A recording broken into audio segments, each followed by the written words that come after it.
Hello मेरे प्यारे बच्चों, आज हम करेंगे अपने क्लास 12th के इकोनॉमिक्स का एक बहुत ही इम्पॉर्टेंट चैप्टर जिसका नाम है रूरल डेवलपमेंट। और ये चैप्टर हमारे एग्ज़ाम में अच्छी वेटेज रखता है। और इस वीडियो में क्योंकि हम इसको पूरा अच्छे से कवर करने वाले हैं तो वीडियो को एंड तक बस ध्यान से देखना, ठीक है ना। और मैं उम्मीद कर रहा हूँ कि आपने पुरानी वीडियोस भी अच्छे से देखी होंगी, समझ के कर रहे होंगे, और आने वाली जितनी भी अब वीडियोस हैं वो भी आपके लिए सारी इंपॉर्टेंट हैं, तो उन्हें भी बहुत अच्छे से कवर करना। चलो, तो चैप्टर का नाम तो है रूरल डेवलपमेंट। तो नाम से ही आधा चैप्टर आप समझ सकते हो कि क्या रहने वाला है। रूरल यानी कि जो हमारे गांव के एरियाज़ हैं, और डेवलपमेंट यानी कि विकास। तो रूरल डेवलपमेंट ये चैप्टर है, अब पढ़ना बहुत इंपॉर्टेंट है। तो पहले तो बेसिक मीनिंग देखते हैं कि आखिर ये रूरल डेवलपमेंट क्या है, किन मुद्दों पर यहाँ पर बात की जाती है। तो देखो, बेसिकली रूरल डेवलपमेंट का मतलब एक वाइडर मतलब है, एक वाइडर सेंस में मतलब है। यानी कि हमें गाँव के अंदर, खासकर रूरल एरियाज़ के अंदर जो ओवरऑल लाइफ है, जो ओवरऑल वेल बीइंग है, उसको इम्प्रूव करना है, उसको बेहतर करना है, जिसमें सब कुछ आ गया। मतलब सामाजिक तौर पर भी, आर्थिक तौर पर भी, हर तरीके से हमें गांव के अंदर जो रहने का तरीका है उसको बेहतर बनाना है। That is all about rural development. अब उसमें तो बहुत सारी चीज़ें वैसे हो सकती हैं कवर, लेकिन हम चैप्टर में क्योंकि कुछ ही चीज़ों को ही पिक करते हैं, ये इसमें हमें ध्यान रखना है ना। तो बेसिकली रूरल डेवलपमेंट तो यही मतलब होता है। अब रूरल डेवलपमेंट जो है उसमें हम आपको बताते हैं सबसे पहले कि क्या क्या एरियाज़ कवर होते हैं। सबसे पहला तो होता है ह्यूमन रिसोर्स डेवलपमेंट। अब ह्यूमन रिसोर्स डेवलपमेंट का क्या मतलब है? ह्यूमन रिसोर्स हमने एक चैप्टर पढ़ा भी था, उसके अंदर भी ये टर्म आया था, ह्यूमन कैपिटल फॉर्मेशन। यानी कि जो दो सबसे इम्पॉर्टेंट चीज़ें होती हैं इंसान के जीवन की, एक है शिक्षा, है ना, एजुकेशन कह सकते हो, और एक है सेहत यानी कि हेल्थ कह सकते हो। तो अगर हमें रूरल डेवलपमेंट की बात करनी है तो पहला इम्पॉर्टेंट की एरिया है ये ह्यूमन रिसोर्स डेवलपमेंट की। जो वहाँ पर लोग रहते हैं, जो इंसान हैं वहाँ के, तो उन्हें अच्छी शिक्षा मिलनी चाहिए, बेसिक शिक्षा मिलनी चाहिए, लिटरेसी बढ़नी चाहिए, और साथ ही साथ हेल्थ यानी कि उनका स्वास्थ्य सही रहना चाहिए, उन्हें अच्छी हेल्थ फैसिलिटीज़ मिलनी चाहिए। तो पहला तो हो गया ये। दूसरा हो गया हमारा प्रोडक्टिव रिसोर्सेज जो हैं उनका एक्सपेंशन हो, यानी कि सिंपल भाषा में जो एम्प्लॉयमेंट है, रोज़गार, वो वहाँ पर होने चाहिए। अब जैसे ही हम गांव की बात करते हैं या गांव की बात सोचते हैं, रूरल एरियाज़ की, तुरंत दिमाग में आता है एग्रीकल्चर। लेकिन हमें एग्रीकल्चर के अलावा भी वहाँ पर एम्प्लॉयमेंट अपॉर्चुनिटीज़ जनरेट करनी है। ये है हमारा फोकस एरिया नंबर 2, है ना। तो शिक्षा हो गई, सेहत हो गई, और साथ ही साथ एम्प्लॉयमेंट हो गया। तीसरा बड़ा इंपॉर्टेंट है लैंड रिफॉर्म्स। यानी कि आज भी कुछ कुछ जगहों पर जो एक्सप्लॉयटेशन होता है लैंड रिलेशंस के अंदर, हमें उसको ख़त्म करना है, ताकि एग्रीकल्चर सेक्टर की प्रोडक्टिविटी बढ़े। और एग्रीकल्चर सेक्टर की अगर प्रोडक्टिविटी बढ़ेगी तभी रूरल डेवलपमेंट यानी कि गांव का विकास सही तौर पर हो पाएगा। तो ये हमारा एक तीसरा की एरिया बन गया। तो पहला था एजुकेशन और हेल्थ वाला, ह्यूमन रिसोर्स वाला। दूसरा हो गया अपना एम्प्लॉयमेंट वाला। तीसरा हो गया लैंड रिफॉर्म से संबंधित। और चौथा गरीबी, यानी कि रूरल एरियाज़ के अंदर चौथा हमारा की एरिया होता है गरीबी को कम करना, पॉवर्टी रिडक्शन। अब ये एक जेनरिक पॉइंट है ऑब्वियसली कि भाई रूरल एरियाज़ की बात हो रही है तो डेवलपमेंट कब होगा? जब हम गरीबी को कम करेंगे। तो ये एक छोटा सा क्वेश्चन भी बन सकता है कि भाई 4 एरियाज़ बताओ जिस पर रूरल डेवलपमेंट फोकस करता है ना। तो ये आप बता सकते हो। इसी तरह 5वां भी है, ये है इंफ्रास्ट्रक्चर। अब जब हम रूरल डेवलपमेंट की बात करते हैं तो फिर रूरल डेवलपमेंट में ये भी बड़ा इम्पॉर्टेंट है कि जो वहाँ का इंफ्रास्ट्रक्चर है वो भी बेहतर होना चाहिए। और इंफ्रास्ट्रक्चर मतलब हर रूप में, हर प्रकार से, जिसमें देखो बिजली भी आ गई, इरिगेशन की सुविधाएं भी आ गई, क्रेडिट की सुविधाएं भी आ गई, मार्केटिंग भी आ गई। हालांकि क्रेडिट और मार्केटिंग हम पढ़ेंगे भी इस चैप्टर में आगे। ट्रांसपोर्ट की सुविधाएं भी आ गई, सड़कें अच्छी होनी चाहिए। तो मतलब कुल मिलाकर हर प्रकार से इंफ्रास्ट्रक्चर भी अच्छा होना चाहिए, तभी रूरल डेवलपमेंट कंप्लीट हो सकता है। तो देखो, सोचो 5 एरियाज़ हो गए जो रूरल डेवलपमेंट में हम कवर करते हैं, है ना। तो ये क्वेश्चन अगर पूछे तो आप कोई भी इसमें 2-3 पॉइंट लिख सकते हो। अब सबसे पहला जो टॉपिक होता है जो हमें यहाँ पर कवर करना होता है वो होता है क्रेडिट से रिलेटेड, है ना। क्योंकि रूरल डेवलपमेंट चैप्टर का जो पहला सबसे इंपॉर्टेंट टॉपिक है वो है रूरल क्रेडिट से लेकर। अब रूरल वर्ड तो चलो समझ गए भाई, गांव की बात हो रही है। क्रेडिट मतलब सर, क्रेडिट का मतलब होता है एक तरह से पैसा, एक तरह से उधार, सिंपल भाषा में। अब क्रेडिट की इंपॉर्टेंस क्या है रूरल डेवलपमेंट में, तो देखो पहले कुछ प्रॉब्लम से समझते हैं। सबसे पहली प्रॉब्लम है कि आज भी गांव के अंदर अगर हम बात करें तो जो मिडलमैन होते हैं, बिचौलिए, है ना, और जनरली बिचौलिए मतलब मिडलमैन कौन, ये बड़े बड़े ट्रेडर्स होते हैं, बड़े बड़े एजेंट्स होते हैं। अब ये आज भी क्या करते हैं, ये छोटे फार्मर्स को, मार्जिनल फार्मर्स को आज भी एक्सप्लॉइट करते हैं। कैसे एक्सप्लॉइट करते हैं, ये इनको लोन देते हैं लेकिन बहुत ज़्यादा इंटरेस्ट लेते हैं। ये इनके साथ जो खाते बनाते हैं, बही खाते, उसमें झोलझाल करते हैं, मैनिपुलेशन करते हैं, और वो गरीब किसान को एक डेट ट्रैप में फंसा के रखते हैं। वो हमेशा उसको बोलते हैं तुम्हारे तो इतने पैसे बचे, लाओ तुम्हें इतने रुपए और देने, तो बेचारा गरीब किसान फंसा रहता है। तो आज भी मिडलमैन जो है, एजेंट्स जो हैं, बड़े ट्रेडर्स जो हैं, वो गरीब किसानों को, लैंडलेस लेबरर्स को, या आप कह लो मार्जिनल फार्मर्स को एक्सप्लॉइट करते हैं। तो है ना प्रॉब्लम। दूसरी प्रॉब्लम, ये एक जेन्युइन प्रॉब्लम होती है, long gestation period. Long gestation period का मतलब ये कि क्रॉप के बोने से लेकर उसे बेचने तक बहुत बड़ा समय होता है। यानी कि फार्मर जो है, जब वो क्रॉप्स उगाना शुरू करता है और फिर वो क्रॉप उगकर बाज़ार में बेचता है और पैसे मिलते हैं, उसमें बहुत महीनों निकल जाते हैं। तो उन महीनों में क्या उसको पैसों की आवश्यकता नहीं पड़ेगी? बिल्कुल पड़ेगी। तो फिर वो अपना पेट कैसे पाले, फिर वो कैसे अपने घर के खर्चे पूरे करे? तो बहुत बड़ी दिक्कत है ना। तो इसको टाइम पीरियड को जेस्टेशन बोल देते हैं, between crop sowing and realisation of income. वो बहुत बड़ा होता है इनका जेस्टेशन पीरियड। तो इस वजह से इनको पैसों की आवश्यकता पड़ जाती है। दूसरा, अब इन्हें भी बीज खरीदने के लिए पैसा चाहिए, इन्हें भी फर्टिलाइज़र खरीदने के लिए पैसे चाहिए, इन्हें भी अपने घर के खर्चे पूरे करने के लिए पैसे चाहिए। तो एक प्रॉब्लम ये भी है इनके लिए कि भाई पैसों की ज़रूरत है और पैसे हैं नहीं। तीसरा देखो, सोर्स ऑफ इकोनॉमिक डेवलपमेंट। अब इकोनॉमिक डेवलपमेंट कब होगा, देश की तरक्की कब होगी? देश की तरक्की तभी होगी क्योंकि ये हमारा इकोनॉमिक डेवलपमेंट कहीं ना कहीं रूरल या कहीं ना कहीं एग्रीकल्चर पर निर्भर तो करता ही है।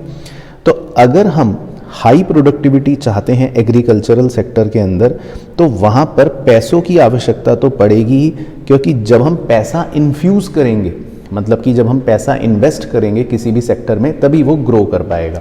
तो अगर हम चाहते हैं कि हमारे इकोनॉमिक डेवलपमेंट हो देश का और हमारा एग्रीकल्चर सेक्टर बेहतर हो, तो फिर हमें उस सेक्टर में पैसा इन्फ्यूज़ करना पड़ेगा। तो मतलब 3 पॉइंट हो गए ना। देखो, तो पैसों की बात हो रही है तीनों पॉइंटों में कि भाई क्यों ज़रूरत है ना। तो इसलिए ज़रूरत है। तो कई बार ये क्वेश्चन हमसे पूछ लेता है कि रूरल क्रेडिट की इंपॉर्टेंस क्या है। तो 3 पॉइंट हैं, तीनों अपने 3 नंबर के आंसर में लिख लेना। अच्छा, अब एक छोटा सा पॉइंट है कि एक बड़ा चेंज आया था 1969 के बाद, जब इंडिया में सोशल बैंकिंग और मल्टी एजेंसी अप्रोच जो है उसने धीरे धीरे रूरल क्रेडिट को मीट करना शुरू कर दिया था। तो इस बारे में कह रहा है टिप्पणी करें। तो आइए बताते हैं कि क्या था कार्यक्रम। तो बेसिकली एक बहुत बड़ी, कह सकते हो, एपेक्स बॉडी की स्थापना की गई 1982 में। जैसे सभी बैंकों का, कमर्शियल बैंकों का एक दादा होता है RBI, है ना, मतलब कि सेंट्रल बैंक, ऐसे ही रूरल डेवलपमेंट के लिए और एग्रीकल्चरल एक्टिविटीज़ को बेहतर बनाने के लिए एक एपेक्स बॉडी बनाई गई जो पूरे रूरल क्रेडिट को मॉनिटर करेगी। उसका नाम था NABARD, NABARD, है ना। अब ग्रीन रिवॉल्यूशन के बारे में तो हम सब ने पढ़ा ही था। अब ग्रीन रिवॉल्यूशन जो था उससे प्रोडक्टिविटी तो बढ़ रही थी, लेकिन उसके लिए HYV सीड्स खरीदने थे, उसके लिए केमिकल वाले फर्टिलाइजर्स खरीदने थे जो महंगे आते थे और गरीब किसानों के लिए वो खरीदना बड़ा मुश्किल होता था। तो इसीलिए क्रेडिट की सुविधा देना बहुत ज़्यादा ज़रूरी हो गया था, तभी ग्रीन रिवॉल्यूशन भी सक्सेसफुल हो पाता। ये बात बहुत ही यहाँ पर मतलब इम्पॉर्टेंट है। तो फिर इसी कड़ी में मतलब हम आगे भी पढ़ेंगे, तरह तरह के कमर्शियल बैंकों का जन्म हुआ, है ना। ये दौर ऐसा था, कमर्शियल बैंकों ने भी पैसा लेंड करना शुरू करा, बहुत सारे रीजनल रूरल बैंक्स भी आए, बहुत सारे कोऑपरेटिव्स भी आए, लैंड डेवलपमेंट बैंक्स भी आए। ये बहुत ही सस्ते ब्याज दरों पर लोन देते थे फार्मर्स को, और फिर एक और बड़ा इंटरेस्टिंग कॉन्सेप्ट हम आगे भी पढ़ेंगे, सेल्फ हेल्प ग्रुप्स भी धीरे धीरे इमर्ज होने लगे। तो इन सब चीज़ों से कहीं ना कहीं जो क्रेडिट की प्रॉब्लम थी, पैसों की समस्या थी, वो काफ़ी हद तक थोड़ा थोड़ा सॉल्व होनी शुरू हो गई। अच्छा, अब इसी कड़ी में एक क्वेश्चन या एक टॉपिक बनता है माइक्रो क्रेडिट का। माइक्रो क्रेडिट प्रोग्राम्स क्या होते हैं? अब माइक्रो क्रेडिट प्रोग्राम्स भी एक तरह से वही है कि मतलब बहुत ही छोटे क्रेडिट प्रोग्राम्स, कि भाई जिनको बहुत ही कम पैसों की आवश्यकता है या जिनकी कैपेसिटी कम है लेंड करने की, वो भी प्रोग्राम्स शुरू किए गए रूरल क्रेडिट के अंदर। अब क्यों शुरू करे गए वो बताता हूँ। क्योंकि एक गैप होता था पहले, फॉर्मल क्रेडिट सिस्टम में एक गैप होता था। सर क्या गैप होता था? भाई आप ऐसे समझो कि एक गरीब किसान किसी बैंक में जा रहा है लोन लेने के लिए, तो बैंक वाले जो हैं वो सबसे पहले कहते हैं भाई लाओ सिक्योरिटी दो हमें। अब गरीब किसान जो बेचारा आया ही है मान लो 5,000 रुपये का लोन लेने, उसके पास कुछ नहीं है और बैंक कहे कि लाओ पहले कुछ सिक्योरिटी दो, तो वो बेचारा हताश निराश हो जाएगा, वो कहेगा मेरे पास तो कुछ सिक्योरिटी नहीं है। तो फॉर्मल तरीक़ों से लोन लेना आसान नहीं होता, उसके लिए कई बार बड़े तामझाम पेपर वर्क ये वो सॉर्ट तरह के ड्रामे करने पड़ते हैं। तो एक गैप रह जाता है, फिर किसान सोचता है यार ये तो बड़ी दिक्कत हो गई बैंक में, तो क्या करूँ मैं।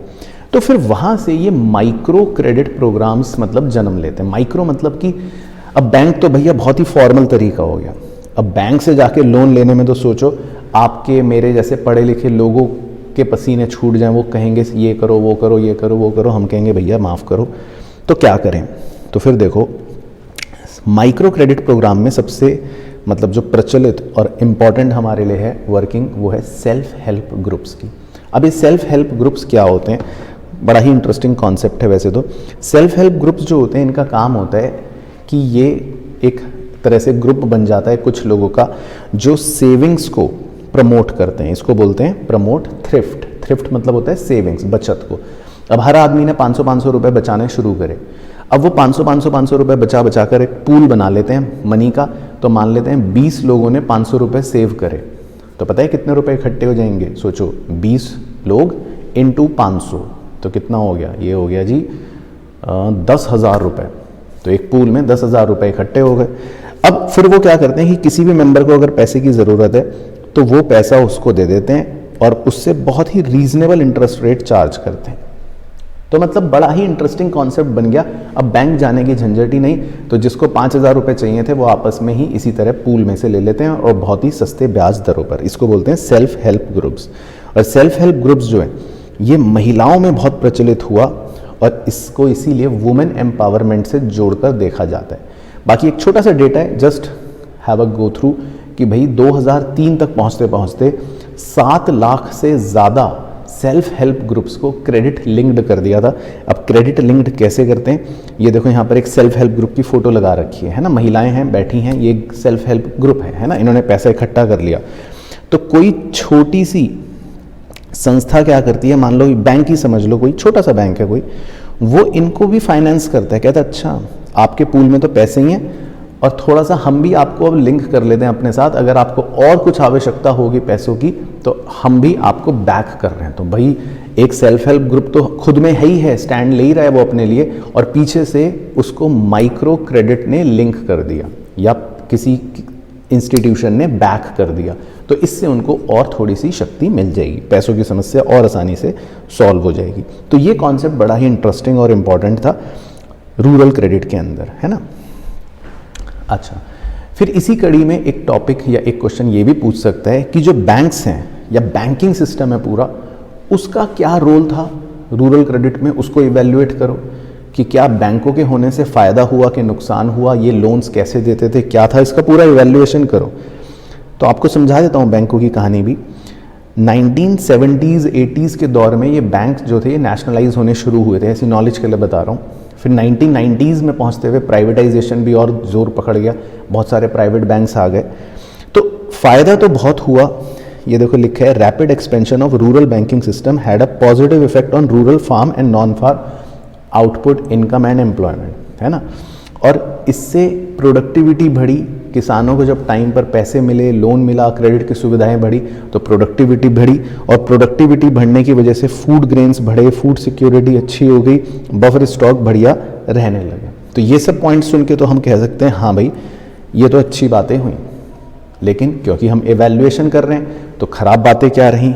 खराब बातें ये रहीं कि बहुत सारे कमर्शियल बैंक्स ऐसे थे जिनकी लोन रिकवरी पर बुरा प्रभाव पड़ा, यानी कि वो एक प्रॉपर कल्चर नहीं बना पाए। कई बार ऐसे केसेस हुए कि लोन तो दे दिया बैंक ने पर वो रिकवर नहीं कर पाए, वो बैड डेट्स हो गए, तो ये एक बैंक को नुकसान झेलना पड़ा। और यही बात यहाँ दे रखी है कि एग्रीकल्चरल लोन्स में तो देखा गया कि जो डिफ़ॉल्ट रेट था वो काफ़ी ज़्यादा था। तो जितने लोगों ने मतलब एग्रीकल्चरल लोन लिए वो बहुत सारे लोगों ने लोन का पैसा वापस नहीं करा। तो कहीं ना कहीं भाई बैंक के लिए भी तो ये एक निराशा की बात है और ख़राब बात है। तो ये फेलियर के तौर पर बात आ गई। बाकी सजेशंस भी कई बार क्वेश्चन में पूछ लेता है कि भाई आप क्या सजेस्ट करेंगे कि बैंकों को क्या करना चाहिए इसमें। तो सजेशन बहुत ही जेनरिक पॉइंट्स हैं, हमें यही सजेस्ट करना है कि बैंकों को अपनी अप्रोच बदलनी चाहिए, बैंकों को ना रिलेशनशिप बनाना चाहिए बोरोवर्स के साथ, नॉट जस्ट कि बस लेंड कर दिया पैसा और अपना हर महीने की पहली तारीख को पहुंच गए लाओ पैसे दो। तो इससे क्या है कि रिश्ता मजबूत नहीं होता। तो इट्स बेटर कि हमें बोरोवर्स के साथ एक रिलेशन बिल्ड करना चाहिए बैंक को, ताकि थोड़ा सा रिलेशन अच्छा होगा तो डिफ़ॉल्ट रेट कम हो रहेंगे। बाकी लोगों को थ्रिफ्ट की हैबिट प्रमोट करनी चाहिए, ताकि सेविंग्स जितना करोगे तो बुरे टाइम में पैसों की आवश्यकता आपको उतनी बाहर से कम पड़ेगी। तो ये भी बैंकों का रोल है कि थोड़ा सा लोगों को प्रमोट करें थ्रिफ्ट को लेकर, यानी सेविंग को लेकर। तो ये पूरा टॉपिक भी मतलब एग्जाम में हमसे पूछ सकते हैं। तो इतना पढ़ाव आप समझ लो चैप्टर का कि एक स्तंभ है जो सिर्फ और सिर्फ किससे रिलेट करता है, रूरल क्रेडिट से रिलेट करता है ना, और जिसमें जितने भी तरह के इंपॉर्टेंट क्वेश्चन बन सकते हैं वो मैंने आपको यहाँ पे साथ साथ बता दिए। अब चलते हैं दूसरे स्तंभ की तरफ, which relates to agricultural marketing. अब मार्केटिंग वर्ड सुनते ही बच्चों के कान खड़े हो जाते हैं कि अच्छा मार्केटिंग ये क्या है भाई।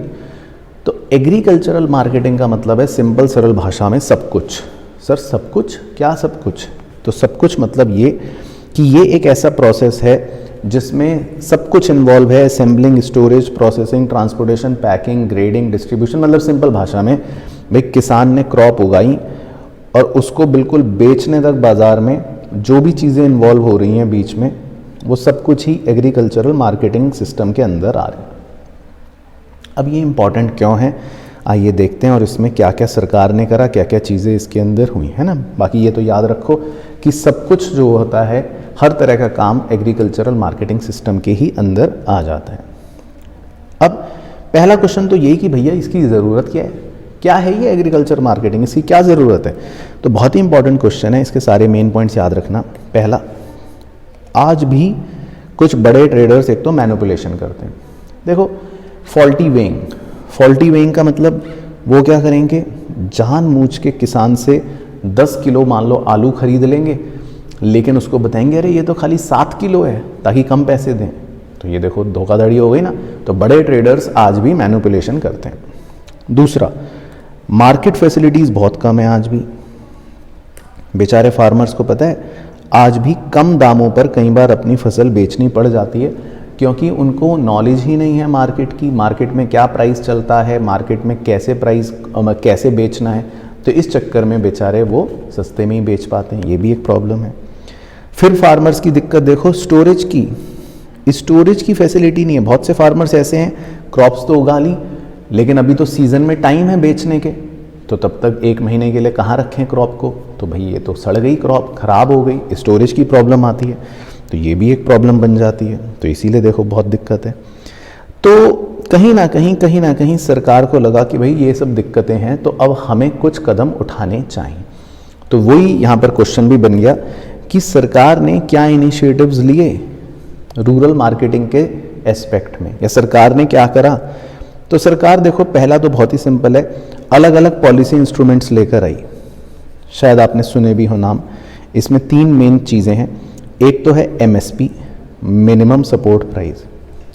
तो सरकार ने किसानों को बोल दिया कि देखो जी हम आपकी फसलों का मिनिमम दाम फिक्स कर देते हैं, तो आपको कम से कम इतना तो मिलेगा। तो किसान को थोड़ी सी एक श्योरिटी होगी कि चलो ठीक है, एमएसपी तो इतना तो मिलेगा। दूसरा, फूड कॉरपोरेशन ऑफ इंडिया ने कहा किसानों को कि हम आपसे खरीदेंगे और हम अपने पास बफर स्टॉक बनाएंगे, ताकि कल को भविष्य में कोई नेचुरल कैलेमिटी आए तो हम इस राशन को, इस क्रॉप को या जिस भी सामान को इस्तेमाल कर सकते हैं। तो किसानों के लिए ये भी एक अच्छा हो गया कि भाई फूड कॉरपोरेशन ऑफ इंडिया मतलब सरकार खुद ही डायरेक्टली किसानों से फसल खरीदेगी, तो कोई मिडलमैन का चक्कर नहीं और दाम भी ठीक मिल जाएंगे। और तीसरा, सरकार ने क्या करा, ये पॉलिसी बनाई पब्लिक डिस्ट्रीब्यूशन सिस्टम, जिसको आप कहते हो राशन शॉप। तो यहाँ पर गरीबों का भी फायदा हो गया, क्योंकि सरकार ने जो चीज़ें किसानों से खरीदी, अब सरकार अपनी जेब में तो रखेगी नहीं, वो ही सामान राशन शॉप पे सस्ते दामों पर गरीब सेक्शन को बेच दिया।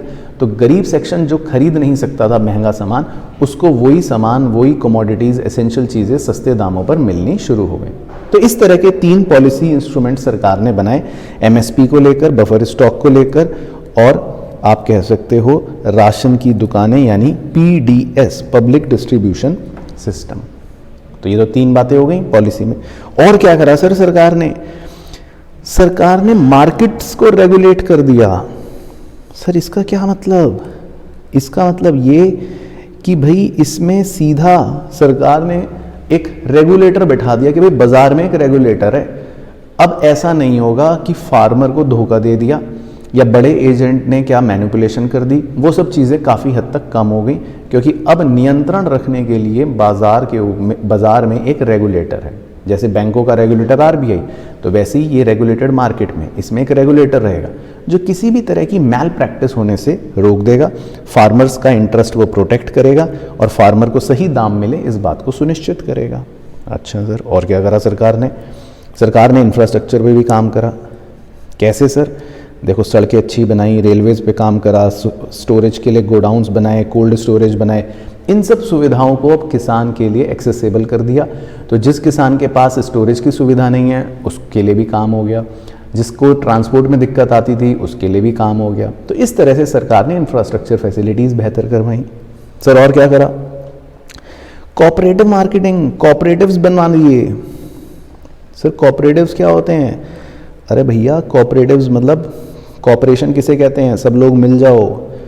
अब आपकी लड़ाई होती है जब मोहल्ले में, तो आप अकेले तो नहीं जाते ना, क्योंकि आपको डर है मैं अकेले गया तो पिट के आऊँगा। तो आप अपने साथ अपने 10 मित्रों को ले जाते हो कि चलो भाई आज तो पंगे हो गए। तो जब आप 10 मित्र मिलकर जाओगे तो शक्ति बढ़ गई आपकी।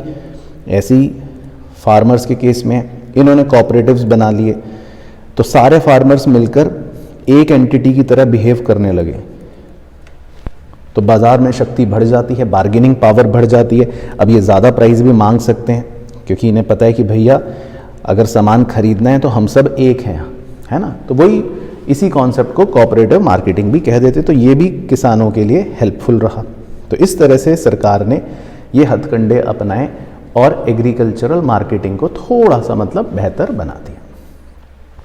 चलो जी, अगला टॉपिक कहता है कि भैया आज के ज़माने में बताओ, आज के ज़माने में कुछ और भी मार्केटिंग चैनल्स इमर्ज हो रहे हैं, हमने सुना है, उनके बारे में कुछ बताओ कि आज कैसे, मतलब जो हमारे फार्मर्स हैं उनको कैसे बेनिफिट दे रही है सरकार, और क्या चल रहा है आजकल।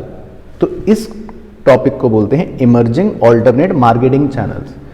तो आज के ज़माने के सुनो, देखो आज तो सरकार क्या ले आई, सरकार ने सीधी मंडियां बना दी। सर क्या बना दी? मंडी, MANDI। तो इसमें क्या होता है सर? इसमें डायरेक्टली ग्राहक किसान से ही सामान खरीद सकता है। यानी कि सोचो, किसान अपनी फसल लाया मंडी में, वहाँ पर सामने ग्राहक है, उसको बेचो सामान, कोई मिडिलमैन का चक्कर ही नहीं, कोई बीच में बड़ा ट्रेडर ही नहीं, कोई बीच में ब्रोकर ही नहीं। तो ये कुछ उदाहरण हैं, जैसे अपनी मंडी पंजाब हरियाणा में, रायथू बाज़ार्स आंध्र प्रदेश तेलंगाना में, हदसपुर मंडी पुणे में। तो कभी मौका लगे तो इन मंडियों में जाकर देखिए और वहाँ से सब्जियाँ खरीदिए। और क्या करा सर सरकार ने? दूसरा देखो इमर्जिंग, ये बड़ा इंपॉर्टेंट है, मल्टीनेशनल कंपनीज के साथ टाई अप कर लिए। सर कैसे टाई अप? भाई मैकडॉनल्ड्स को बोल दिया कि तुम्हें बर्गर बेचने के लिए आलू चाहिए, वो कह रहा है हाँ। तो ये आलू, मैकडॉनल्ड कहती है फार्मर्स को कि भाई ये आलू जो है इसको उगाने के लिए हम आपको ज़मीन भी देंगे। फार्मर कहता है अरे वाह, और फिर ये आलू जो उगाओगे आप, इस आलू को हम ही खरीद लेंगे 100 रुपए किलो के हिसाब से। तो फार्मर कहते हैं तो बड़ी अच्छी बात हो गई। तो अब टेंशन ही खत्म फार्मर की कि यार क्या उगाऊंगा, कहाँ उगाऊंगा, कैसे बेचूंगा, किसे बेचूंगा। तो पहले से ही एमएनसी ने टाई अप कर रखा है कि भाई देखो हम आलू आपसे उगवाएंगे और ये आलू हमसे 100 रुपए किलो हम आपसे खरीदेंगे, पहले से फिक्स हो गया है। चलो तो बस सब कुछ प्री डिसाइडेड रहता है इसमें, सारे इनपुट्स वगैरह, सारे सीड्स वगैरह भी कंपनी खुद ही मतलब प्रोक्यूर करके दे देती है कि भाई यही वाले यूज़ करने, बस। तो इससे फार्मर्स एनकरेज हो जाते हैं, उनका रिस्क कम हो जाता है। तो ये भी एक बढ़िया ही कॉन्सेप्ट होता है। चलो तो यहाँ तक चैप्टर का समझ लो, आपके 2 स्तंभ कंप्लीट हो जाते हैं। पहला था क्रेडिट को लेकर, दूसरा था मार्केटिंग को लेकर। अब तीसरे स्तंभ पर चलते हैं लंबी गहरी सांस के साथ। ये होता है डाइवर्सिफिकेशन को लेकर। तो सर डाइवर्सिफिकेशन ये क्या है? डाइवर्सिफिकेशन का मतलब होता है कि भाई भिन्न भिन्न अलग अलग खूब सारी। तो सर क्या भिन्न भिन्न कर रहे हो? तो इसमें देखो 2 कॉन्सेप्ट्स मेनली कवर होते हैं। क्या सर? तो देखो पहले तो आपको समझा देता हूँ कि भाई एग्रीकल्चरल डाइवर्सिफिकेशन क्यों ज़रूरी है ना। अब देखो मान लो एक आदमी सिर्फ एक ही काम कर रहा है, वो सिर्फ वीट उगाता है। अब किसी साल उसकी वीट की फसल खराब हो गई तो बस फिर तो वो गया, उसकी कमाई ज़ीरो, ठप। तो हम उसको कहते हैं कि भाई तुम खाली वीट क्यों उगाते हो, तुम डाइवर्सिफाई करो, थोड़ा राइस भी उगाओ, थोड़ा कुछ और भी उगाओ, और खाली तुम एक ही एक्टिविटी क्यों कर रहे हो, खाली फार्म एक्टिविटी क्यों कर रहे हो, कुछ और भी कर सकते हो, तुम नॉन फार्म एक्टिविटी करो, जो अभी हम देखेंगे क्या है। तो बेसिकली हम उसको डाइवर्सिफाई करवाने की कोशिश करते हैं। क्यों करते हैं? ताकि उसका रिस्क कम हो जाए, देखो। दूसरा, उसकी इनकम बढ़ जाए, देखो। तीसरा, एम्प्लॉयमेंट अपॉर्चुनिटीज़ बहुत कम होती हैं, आपको पता है एग्रीकल्चर के अंदर सीजनल है काम, भाई जो महीना फसल का बस वो काम, बाकी खाली। तो इससे क्या फ़ायदा होगा डाइवर्सिफिकेशन से कि थोड़ा सा एम्प्लॉयमेंट भी बढ़ेगा। और चौथा, देश का देखो फ़ायदा, जब तरह तरह की क्रॉप्स उगाएंगे, तरह तरह की डाइवर्सिफिकेशन करेंगे, तो इससे हमारे एक्सपोर्ट्स को भी बूस्ट मिलेगा। तो कहीं ना कहीं हम इसीलिए प्रोत्साहित करते हैं किसानों को, डाइवर्सिफाई करो, इससे आपकी इनकम बढ़ेगी, रिस्क कम होगा, हमारे एक्सपोर्ट को भी मतलब फ़ायदा मिलेगा, एम्प्लॉयमेंट अपॉर्चुनिटी भी बढ़ेगी। अब बच्चा कहता है, क्वेश्चन पूछता है कि भाई क्या तरीके हैं डाइवर्सिफिकेशन करने के? तो बहुत ही सिंपल और जेनरिक तरीके होते हैं देखो डाइवर्सिफिकेशन करने के। पहला तो होता है कि हम अपने क्रॉपिंग पैटर्न को बदल दें। मतलब कि अगर आप पहले एक क्रॉप उगा रहे थे तो उसकी जगह अब आप मल्टीपल क्रॉप्स उगाओ। और अगर मान लो आप पहले फूड क्रॉप्स उगा रहे थे तो अब कैश क्रॉप्स भी उगा लो। तो इससे क्या होगा, आपकी कमाई बढ़ जाएगी, है ना। तो बस कितना सिंपल सॉल्यूशन है, क्रॉपिंग पैटर्न को चेंज कर दो। दूसरा, हम उनको कहते हैं कि भैया तुम क्या खेती बाड़ी में लगे हो, एक काम करो, नॉन फार्म एक्टिविटीज़ करो, वहाँ पे कमाई भी ज़्यादा है और जो कुछ महीने तुम्हारे खाली रहते हैं उसमें पैसे भी कमा पाओगे। तो ये भी एक अच्छा डाइवर्सिफिकेशन करने का तरीका हो गया। तो बच्चा कहता है सर नॉन फार्म एक्टिविटीज़ वो कौन सी हैं, और क्या कर सकते हैं हम खेती बाड़ी के अलावा? चलो तो वो तो भी बताता हूँ क्या कर सकते हैं आप खेती बाड़ी के अलावा। देखो पहली नॉन फार्म एक्टिविटी तो हो गई जी एनिमल हस्बेंड्री। अब यहाँ से जो टॉपिक्स है ना ये जेनरिक टॉपिक होते हैं, मतलब इसमें डेटा सिर्फ गो थ्रू कर रहे हैं, बड़ा इंपॉर्टेंट नहीं होता क्योंकि वो चेंज होता रहता है हर साल, है ना। तो आपको इस पर जज नहीं करते कि भाई आपको कितना पता है, लेकिन हाँ मीनिंग पता होनी चाहिए। अब एनिमल हस्बेंड्री क्या है? इसको बोलते हैं लाइव स्टॉक प्रोडक्शन। ये वैसे भारत के अंदर बहुत बड़ा एक सोर्स है एम्प्लॉयमेंट का भी और रोजगार का भी, लाइवलीहुड का भी, है ना। और बहुत सारे फार्मर्स आज लाइव स्टॉक सेक्टर के अंदर मतलब इन्वॉल्व हैं। मतलब अगर हम खाली मिल्क की ही बात करें, मिल्क प्रोडक्शन ही इतना ज़्यादा बढ़ा जिससे मतलब आप समझ ही सकते हो कि वो एक उसका नाम भी दिया गया वाइट ऑपरेशन या ऑपरेशन फ्लड कहते हैं, क्योंकि मिल्क प्रोडक्शन इतना अच्छा हुआ हमारे देश में। तो इससे हमारे देश की भी समस्या दूर हुई, किसानों का भी फ़ायदा हुआ, इनकम लेवल्स भी बढ़ गए। तो ये तो एक क्या है, अदर एक्टिविटी है ना, खेती बाड़ी थोड़ी ना है, डेयरिंग हो गई ये तो एक प्रकार से। इसी तरह अगर पोल्ट्री की बात करें तो इसका सबसे बड़ा शेयर है लाइव स्टॉक प्रोडक्शन के अंदर, है ना, ये सब चीज़ें। इसी तरह एनिमल हस्बेंड्री को अगर छोड़ें तो एक होता है फिशरीज। अब फिशरीज का मतलब है कि जितने भी जल वाले जीव जंतु हैं या खासकर मछलियां हैं उनको पकड़कर उनको भी बेचा जाता है, उनका भी बाजार होता है। और जो ये फिशिंग कम्युनिटी होती है ये तो पता है आपको सारी वाटर बॉडीज़ को अपनी माँ के समान मानती हैं, क्योंकि वो उनको प्रोवाइडर मानती है कि भाई इस जल की वजह से ही हम अपना पैसा कमा पा रहे हैं। बाकी इनलैंड प्रोडक्शन भी है, आउटलैंड भी है, मतलब कि जो हमारे समुद्री तटों से अंदर अंदर जो पानी वाले सोर्सेज हैं, इनलैंड सोर्सेज, उनसे भी कंट्रीब्यूशन आता है। या जो हमारा मरीन सेक्टर है, मरीन सोर्सेज, उनसे भी हमारे यहाँ फिशिंग के अंदर कंट्रीब्यूशन आता है।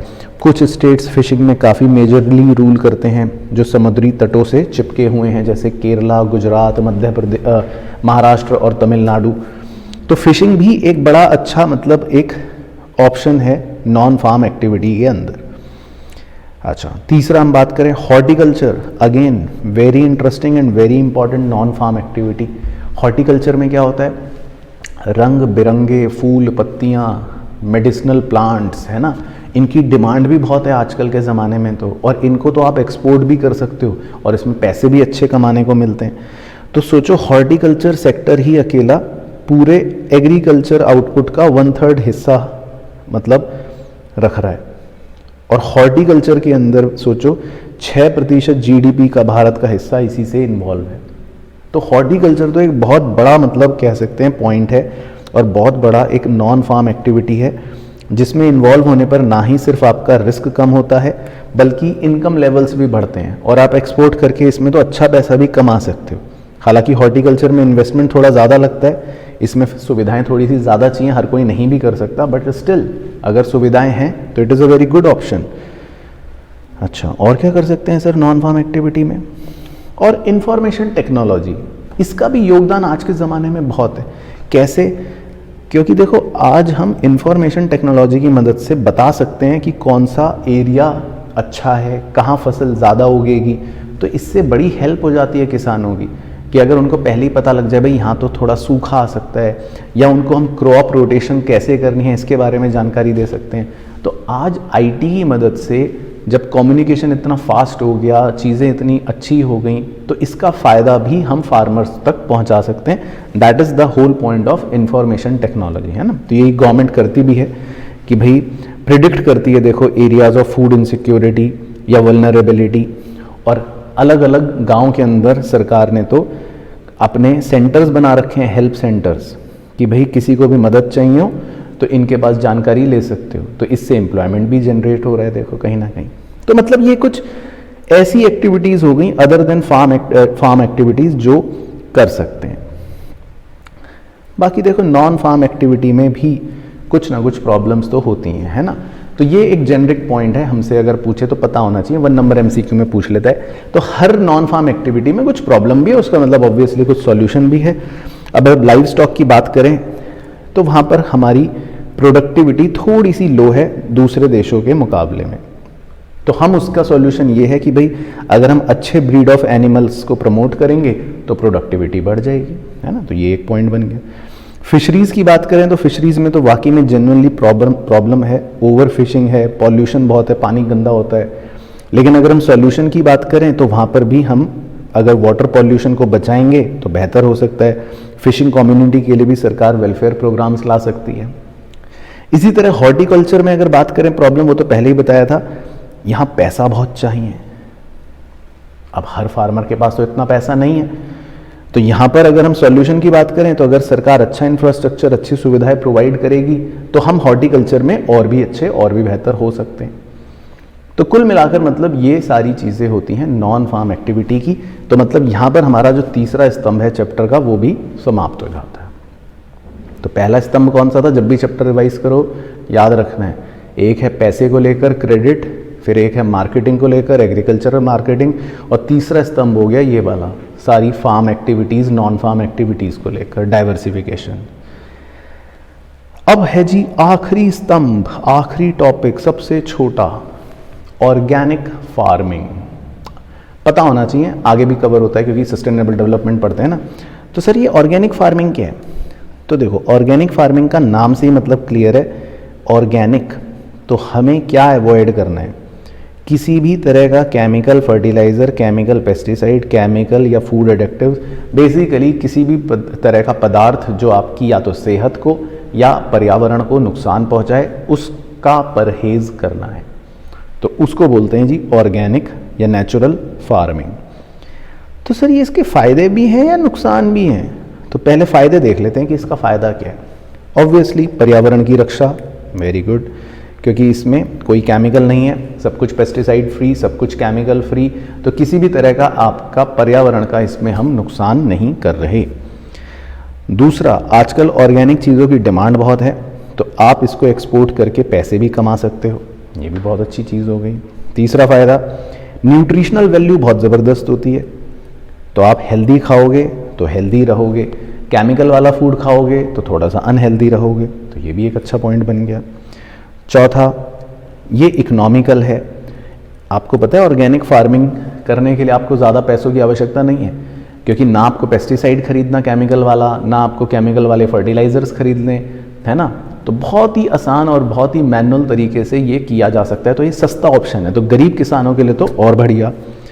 पांचवा, इससे एम्प्लॉयमेंट जनरेशन भी होता है, क्योंकि इसमें लेबर ज़्यादा चाहिए। Organic farming is more of labour intensive technique, तो इसमें मैनुअल वर्क ज़्यादा है, इसमें लेबर का वर्क ज़्यादा है। तो जब हम ऑर्गेनिक फार्मिंग करेंगे, ज़्यादा मजदूर काम करेंगे, ज़्यादा मजदूर काम करेंगे तो एम्प्लॉयमेंट बेहतर रहेगा, तो ये कितनी अच्छी बात हो गई। सर कुछ चैलेंजेस भी हैं क्या ऑर्गेनिक फार्मिंग में? ये पूछ लेता है क्वेश्चन। यस, ऑब्वियसली जब अच्छी बातें हैं तो कुछ खराब बातें भी हैं, कुछ चैलेंजेस भी हैं। चैलेंजेस की बात करें तो इनकी शेल्फ लाइफ कम होती है खाने की। ऑर्गेनिक फूड जल्दी ख़राब हो जाता है, तो अगर आज आपने बनाया या बेचा तो फिर भाई जल्दी ख़त्म करना पड़ेगा। केमिकल वाला तो चलता रहता है, सालों साल भी चल जाता है, डब्बे में बंद है, कोई दिक्कत नहीं है, लेकिन इनकी शेल्फ लाइफ कम होती है। दूसरा, हर क्रॉप को आप ऑर्गेनिकली फार्म में नहीं डाल सकते, तो ये एक लिमिटेड स्कोप रखता है। कुछ ही क्रॉप्स हैं या कुछ ही चीज़ें हैं जिनको आप ऑर्गेनिकली फार्म कर सकते हो, तो ये भी एक लिमिटेशन बन गई। तीसरा, इसकी प्रोडक्टिविटी भी कम होती है शुरू में, क्योंकि अगर हम केमिकल फर्टिलाइजर्स यूज़ करें, पेस्टिसाइड्स यूज़ करें तो प्रोडक्टिविटी बहुत तेज़, बहुत फास्ट हो जाती है, ग्रीन रिवॉल्यूशन की तरह। अब यहाँ पर तो ऐसे कोई फर्टिलाइज़र, ऐसे कोई पेस्टिसाइड हम यूज़ नहीं करते, तो प्रोडक्टिविटी बहुत स्लो होती है। ईल्ड मतलब होता है आउटपुट बहुत स्लो रहता है, तो ये भी एक चैलेंज बन गया। चौथा, मार्केटिंग और इंफ्रास्ट्रक्चर की सुविधाएं भी आज भी इसमें कम है, क्योंकि ऑर्गेनिक फार्मिंग के लिए हमें अच्छी मार्केटिंग चाहिए। इसमें स्टोरेज, असेंबलिंग सब कुछ बहुत बेहतर होना चाहिए, तब बिकेगा सामान। इंफ्रास्ट्रक्चर बढ़िया होना चाहिए, लेकिन उसकी कमी आज भी है, पर्याप्त नहीं है, तो ये भी एक चैलेंज आता है ऑर्गेनिक फार्मिंग के अंदर। चलो, बाकी कुछ इंपॉर्टेंट टर्म्स हैं लास्ट में, ये फुल फॉर्म के तौर पर बस आपको पता होनी चाहिए, जैसे NABARD, national bank for agriculture and rural development, RRB, regional rural bank, SHG, self help group, MSP, minimum support price. Organic farming तो देख ही लिया। ऑपरेशन फ्लड, ये जो मैंने आपको बताया था मिल्क से रिलेटेड था, मिल्क प्रोडक्शन जो काफ़ी बढ़ गया था, जिसको वाइट रिवॉल्यूशन भी हमने नाम दिया है ना वो। बाकी एग्रीकल्चरल मार्केटिंग तो आप समझ ही गए थे सब कुछ। चलो ठीक है सर, तो sir chapter finish? Yes, chapter finish. तो बस चैप्टर में 4 स्तंभ हैं, चारों स्तंभ के अच्छे सी गहराई पकड़ के हर टॉपिक के हर क्वेश्चन को बस अगर देख लोगे तो पूरा चैप्टर फिनिश हो जाएगा। ठीक है, चलो अब जल्दी से कमेंट करके मुझे नीचे बताओ कि वीडियो कैसी लगी और पूरा अच्छे से आधे घंटे लेक्चर देखकर समझ आया कि नहीं। अब ये चैप्टर कंप्लीट हो गया, पक्का हो गया, अब अपने मार्क्स इसमें नहीं घटेंगे। चलो बाकी मुलाकात करूंगा नेक्स्ट वीडियो में, तब तक अपना ध्यान रखो, मस्त रहो और स्वस्थ रहो।